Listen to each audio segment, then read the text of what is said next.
Hey, this is Chris, and I'm up in the Central Valley of California today, working on a bocce ball court.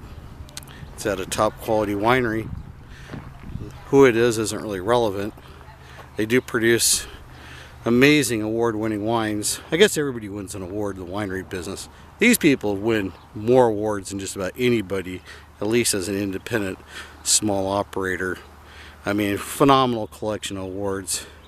And they wanted a bocce ball court. They built a nearly full-size court. It's about 12 by 80 feet. So we were to come up here and renovate it. Unfortunately, I needed some decomposed granite in a hurry because this came up at the last minute, and the decomposed granite didn't get here.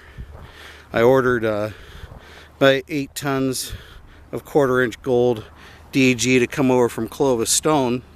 And despite having done numerous favors for Clovis Stone, or for the manager there, that guy just stuck it up my keister and decided not to deliver it because, quote, I hadn't paid for the order yet. Really?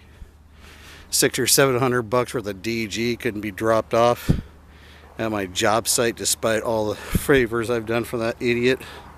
So, whatever. I have to improvise.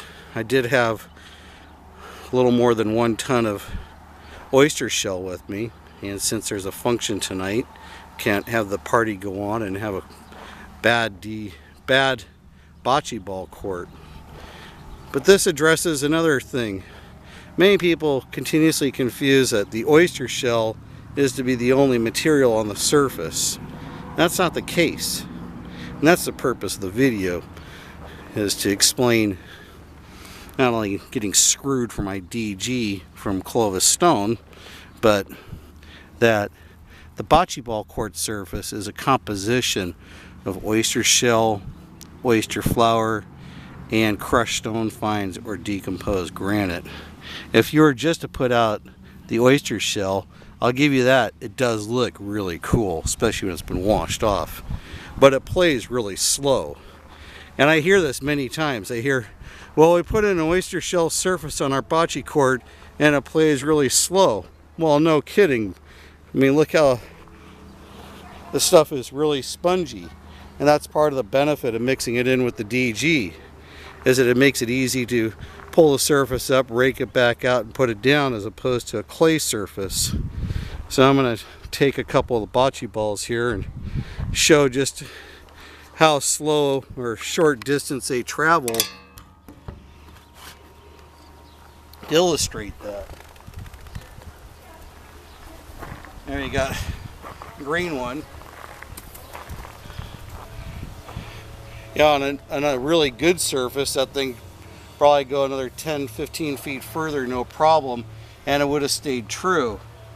But the softness of the oyster shell allows it to pull left or right, and it slows the ball movement down. So it's not all oyster shell, and as you can see, the party's getting ready to start. So I need to finish this thing up because there's a couple bottles of white wine waiting for me, and I'll be spending my night somewhere out there underneath one of the trees, no doubt. Sacked out from today's bocce ball work.